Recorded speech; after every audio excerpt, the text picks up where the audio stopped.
दोस्तों, रात्रि का हमारे जीवन से गहरा संबंध है। रात न हो तो जीवन में उजाले का अस्तित्व नहीं होगा। बात अगर शिवरात्रि या महाशिवरात्रि की रात की करें तो ये पुनर्जन्म की रात है। यौगिक प्रक्रिया में ये रात बेहद खास है।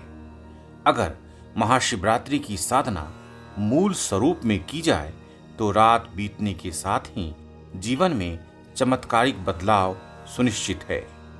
महाशिवरात्रि की रात असाध्य रोग और मानसिक अशांति से मुक्ति की रात है।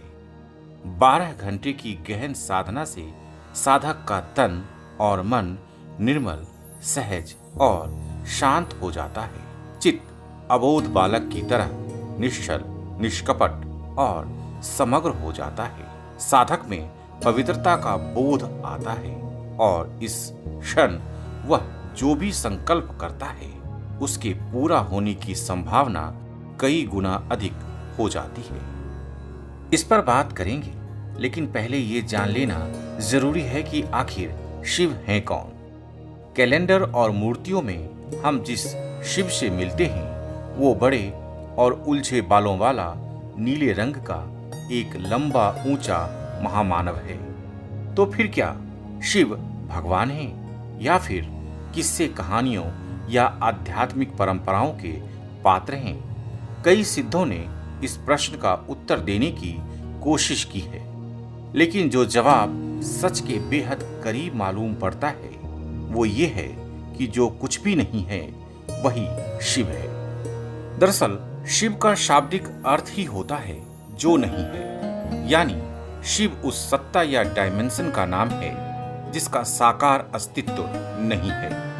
आधुनिक विज्ञान भी कहता है कि अस्तित्व यानी ब्रह्मांड की उत्पत्ति अनंत शून्यता से हुई है। सच कहें तो शून्य ही शिव है। शिव वो गर्भ है जिसमें सब कुछ पैदा होता है। शिव वो विराट है जिसमें सब कुछ वापस चला जाता है। सब कुछ शिव से ही आता है और शिव के पास ही चला जाता है। दरअसल शिव उस अंधकार की तरह है जो हमेशा है, सतत है, निरंतर है। अंधकार का कोई स्रोत नहीं होता है, लेकिन हर प्रकाश का स्रोत है। चाहे सूरज हो या बल्ब, एक दिन ये प्रकाश देने की क्षमता खो देगा।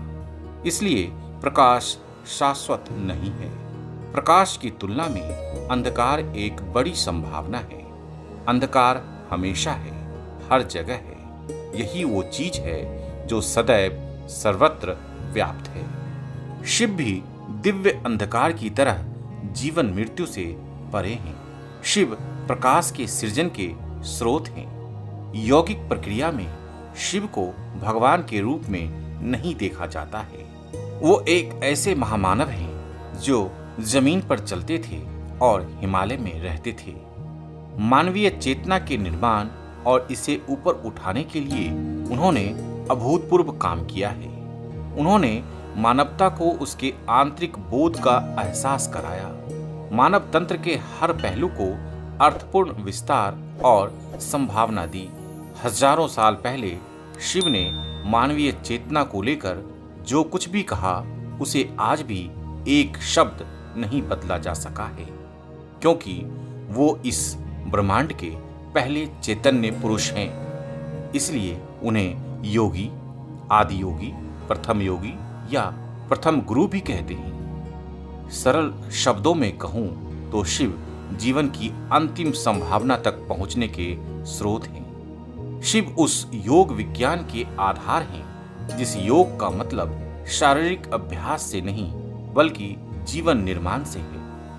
वैसा जीवन जिसमें अंतरतम की यात्रा का अनुभव और आत्म अनुभूति हो। इसलिए महाशिवरात्रि की रात आपके लिए शिव की परम चेतना से लयबद्ध होने की रात है। इसे निद्रा की रात नहीं, साधना की रात बनाइए। महाशिवरात्रि की सुबह रात्रि साधना के लिए कुछ सूत्र बताऊंगा जो जीवन को नई ऊंचाइयां देने में सहयोगी बनेंगे। आज इतना ही। मैं अद्वैत आपको और आपके अंदर मौजूद परमात्मा को प्रणाम करता हूँ। समस्त परिजनों की खुशियों के लिए प्रार्थना करता हूँ। जय भारत, जय सनातन।